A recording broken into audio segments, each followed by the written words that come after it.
मैं अपनी बहन को बड़ा मिस कर रहा हूँ, क्योंकि मैं अपनी बहन से कहता था पानी दे दो, चाय दे दो, या रोटी नहीं आई अब तक, इतनी देर हो गई। भी होता है, अपना ख्याल खुद रखना है। कपड़े हर फ्राइडे को मैं खुद धोता हूँ, और मैं जब छुट्टी होती है तो यहाँ से जाके मैं रोटी बनाता हूँ, खुद अपना काम करता हूँ।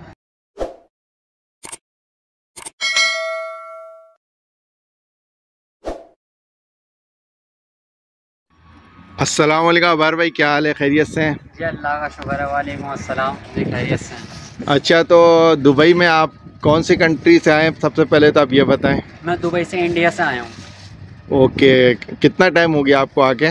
मुझे आए हुए 3 महीने हो गए यहाँ पर। तो अब यहाँ पर आप किस ट्रेड में, आपकी जॉब क्या है, किस कैटेगरी की है? मैं एयर कंडीशन रेफ्रिजरेशन सिस्टम में आया हूँ। ओके, तो कैसा लगा आपको यहाँ आकर? अभी आप कैसा फील कर रहे हैं? घर वालों से दूर कैसा लग रहा है अभी आपको? बस अभी तो मेरा मन नहीं लग रहा, क्योंकि मैं पहली बार इतनी दूर आया हूँ, first time out of country आया हूँ, तो इस मारे अभी थोड़ा मन नहीं लग रहा। उम्मीद करता हूँ अल्लाह से इंशाल्लाह आगे मेरा लग जाए मन, मगर अभी तो मेरा मन नहीं लग रहा। तो आप इंडिया किधर से हैं? इंडिया में यूपी से हूँ, मेरठ से। मेरठ से, ओके। तो यहाँ पर आपको कैसे आना हुआ? अगर कोई नए भाई इधर दुबई आना चाहते हैं तो कौन सा रास्ता इख्तियार करें, और आपने कौन सा रास्ता इख्तियार किया? आपको क्या बेस्ट लगता है, आप वो बताएं। भाई जहाँ तक मेरा मानना है कि एजेंट के थ्रू बिल्कुल ना आए, क्योंकि एजेंट के थ्रू आएंगे, जो मेरे साथ हुआ, मैं नहीं चाहता कि किसी और के साथ ऐसा हो। तो ऐसा क्या हुआ आपके साथ?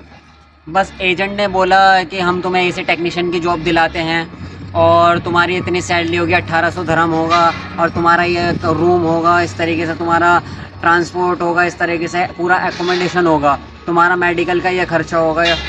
और जो कि उसके मुताबिक जब मैं दुबई आया तो मुझे कुछ भी नहीं मिला। एक दिन तक तो मैं एयरपोर्ट पर बाहर ही खड़ा रहा, शारजा पे, दुबई में। तो मैंने यहाँ आके कॉल करी अपने एजेंट को, तो मैंने कहा भाई अस्सलाम वालेकुम, मैं इंडिया से आ गया। तो वो मुझे कह रहे हैं कि 5 मिनट में आता हूँ। मेरी यहाँ पे फ़्लाइट 5:30 बजे आ गई थी, तो मैं 5 मिनट वेट करा तो आधा घंटा हो गया, 15 मिनट हो गए, तो ऐसे करते करते 5 बजे से रात के 12 बज गए। फिर मुझे एयरपोर्ट पे ही सोना पड़ा। इंडिया का जो एजेंट था उसने अपने बंदे के पास भेजा था, वो भी इंडिया का एजेंट है। मतलब वो दुबई में होता है? वो दुबई में ही था।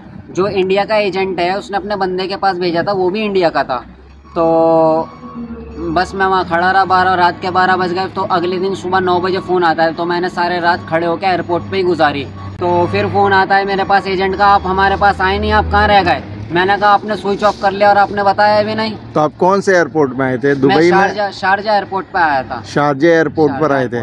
तो आप पूरी रात एयरपोर्ट में ही थे? पूरी रात एयरपोर्ट पे ही खड़ा रहा मैं। ओहो, फिर उसके बाद वो दूसरे दिन आपको लेने के? नहीं, वो मुझे लेने नहीं आए। वो उन्होंने मुझे कॉल करी क्या कि तुम्हारे पास पैसे हैं तो तुम अपना आप आ जाओ रोला बस स्टैंड के पास। शारजा के अंदर रोला बस स्टैंड है, उसने मुझे वहाँ बुलाया, रोला जूस वर्ल्ड। तो मैं वहाँ जाके उतरा। तो फिर वो लोकेशन आपको मालूम था? नहीं, लोकेशन मालूम नहीं था। उन्होंने व्हाट्सएप पे अपना नंबर लिखा और बस ये बोला कि एयरपोर्ट से रोला जूस वर्ल्ड पे बैठ जाओ तुम। तो मैं बैठ गया।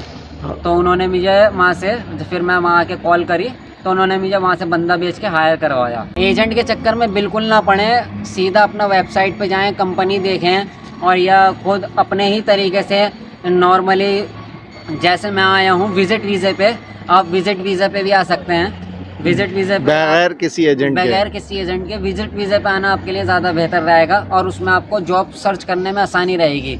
अगर आप एजेंट के थ्रू आते हैं या कोई भी बंदा एजेंट के थ्रू आता है तो उसे के लिए दिक्कत हो जाती है, क्योंकि एजेंट्स की जो है कमीशंस बनी रहती है कंपनी के अंदर, उन्हें बस बंदे चुपकाने रहते हैं। सही।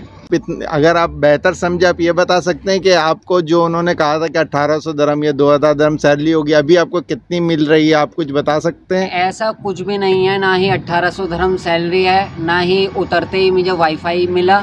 मुझे बोला था वाईफाई हर जगह मिलेगा, फ्री मिलेगा, ऐसा कुछ नहीं है। यहाँ पे हर चीज़ पैसों से ख़रीदनी पड़ती है, हत्ता पानी भी पैसों से ख़रीदना पड़ता है, वाईफाई भी पैसों से ख़रीदना पड़ता है। और जो रही बात मेरी कंपनी की सैलरी की, तो मेरी कंपनी 1800 बताई थी, उसकी आधी है। हो। और जिसमें से मेरा खाना भी खुद करना है 350 दरहम का महीने पे। तो अभी आपका जो प्लान है नेक्स्ट, मिसाल के तौर पर, अब तो आपने वीज़ा लग गया, अल्हम्दुलिल्लाह आपका वीज़ा लग गया, बट ये है कि जो एजेंट ने बोला था ऐसा कुछ नहीं हुआ, तो अभी आपका नेक्स्ट प्लान क्या है? आप दुबई में मतलब अपने आप को स्ट्रगल करके आगे बढ़ाएंगे या आप वापस चले जाएंगे? क्या आपका प्लान है, फ्यूचर प्लान क्या आपका? अभी तो मेरा कुछ अभी ज़्यादा डिसाइड नहीं हुआ। अभी बस ये है कि मेरा वीज़ा लग गया है, तो मैं कभी सोचता हूँ कि मैं इंडिया चला जाऊँ। यहाँ पे कुछ नहीं है, क्योंकि मेरे साथ एकदम ट्रेजेडी हो गई। जिस तरीके से मुझे बताया था उस तरीके से कुछ भी नहीं है हैं। और कभी सोचता हूँ कि मैं अपना स्ट्रगल करके आगे चलूँ। मेरा तो आपको मशवरा यही होगा कि आप जो है, आप अल्हम्दुलिल्लाह आपका वीज़ा लग गया। जहाँ तक एजेंट की बात है, मैंने इस हवाले से कई वीडियोस बनाई भी हैं, जिसमें मैंने अपने दोस्तों को यही कहा है कि कोशिश किया करें कि आप विज़िट पे ख़ुद आकर जॉब सर्च करें। आप एजेंट आपको बताता कुछ है, जब आप इधर आते हैं तो बाद में जैसा आप अकेले आएंगे तब आपके साथ वही होना है, एजेंट के चक्कर में आएंगे तब भी वही होना है। दोनों सूरत में क्या होता है कि एक एजेंट के चक्कर में ये होता है कि आपके पैसे फंस जाते हैं। आप खुद से आएंगे तो आपको मालूम है किसी को मैंने पैसे नहीं दिए हैं। आगे आप जॉब जिस तरह अभी आपको मिली है ऐसी आगे भी आपको जॉब मिल जाती। बट ये है कि जो पैसे आपने एजेंट को कितने पैसे दिए हैं, कुछ आइडिया है? एजेंट को मैंने इंडिया करेंसी के हिसाब से 2.5 लाख रुपए दिए हैं। फिर अब 2.5 लाख रुपए बहुत बड़ी रकम होती है ना? बहुत बड़ी रकम। उसने कम से कम 3 बंदों के मेरे से पैसे लिए हैं। तो और उसने मुझे वीडियो दिखाई आने से पहले कि इस कंपनी में भेजूँगा, ये वाली कार मिलेगी, ये वाला रहने का संभव मिलेगा। बल्कि ऐसा कुछ भी नहीं है। कार तो दूर की बात, कोई आदमी देखता भी नहीं, पूछता भी नहीं आज के टाइम में। दुबई एक ऐसी जगह है। चले, मैं तो उम्मीद करता हूँ कि इंशाल्लाह आपके साथ बेहतर होगा, क्योंकि आप जिस कंपनी में आए हैं तो कंपनी वैसे अच्छी है और जिस बंदे के अंडर पे आप काम कर रहे हैं उस बंदे को मैं अच्छे से जानता हूँ। तो इंशाल्लाह वो आपको गाइड भी करेगा और आगे आपके लिए बहुत फ़ायदा होगा।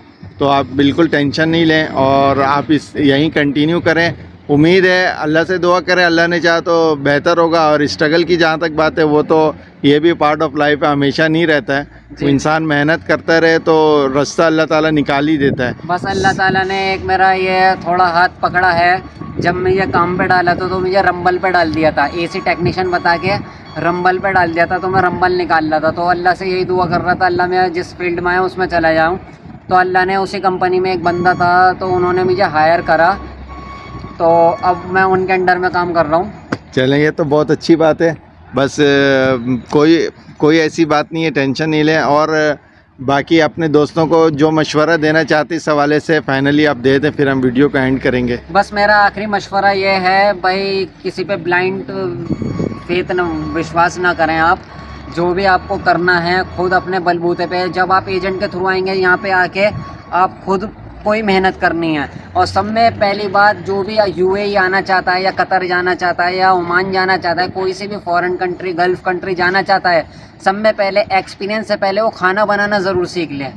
क्योंकि बहुत सी दिक्कत, क्योंकि कुकिंग यहाँ खुद करनी पड़ती है। कुकिंग यहाँ पे खुद करनी पड़ती है। और मेरा जो एक्सपीरियंस है, मैं अपना एसी का ही एक्सपीरियंस है, मगर खाने बनाने का कोई एक्सपीरियंस नहीं है। क्योंकि कोई बंदा हमें घर की तरह चाय पानी नहीं देगा। और दूसरी बात यह है, हम किसी से पानी भी मांगेंगे तो कहेंगे क्या तू काम करने आया, हम काम करने नहीं आए। बिल्कुल ऐसे ही है। इधर अपने कपड़े तक खुद धोने पड़ते हैं, खुद धोने पड़ते हैं। हत्ता कि आपको पानी का गिलास भी कोई नहीं देगा। आपको सब चीज़ें अपना इंतजाम भी खुद कर। बीमार भी होते हैं तो आपको अपना ख्याल खुद रखना है। बिल्कुल, बीमार भी होता है, अपना ख्याल खुद रखना है। कपड़े हर फ्राइडे को मैं खुद धोता हूँ। और मैं जब छुट्टी होती है तो यहाँ से जाके मैं रोटी बनाता हूँ, खुद अपना काम करता हूँ। अच्छा, आप अपने घर वालों को कितना मिस कर रहे हैं? मैं अपने घर वालों को इतना मिस कर रहा हूँ, जिससे मैं सब में ज़्यादा लड़ता था, मैं उसे ही सब में ज़्यादा मिस कर रहा हूँ। ओके, तो अभी आपको, जब आप अपने कंट्री में थे, अपने घर पे थे, आप तो फर्स्ट टाइम दुबई आए, तो वहाँ पर तो आपको खाना घर वाले बना के देते थे, सब चीज़, पानी भी घर वालों से मांगते। तो अभी आप सबसे ज़्यादा उनमें से कुछ लोगों को मिस कर रहे होंगे अपने घर वाले में, जो सबसे ज़्यादा आपका ख्याल रखता था। मैं अपनी बहन को बड़ा मिस कर रहा हूँ, क्योंकि मैं अपनी बहन से कहता था पानी दे दो, चाय दे दो, या रोटी नहीं आई अब तक इतनी देर हो गई। और अब जब काम पे से जाते हैं तो खुद ही जाके जब पसीनों में रोटी बनानी पड़ती है। क्योंकि इंडिया में इस टाइम ठंड पड़ने स्टार्ट हो गई और यहाँ पे इतनी धूप है, मैं आधी टी शर्ट में खड़ा हूँ और गर्मी इतनी लग रही है, कुछ पूछो मत। सही।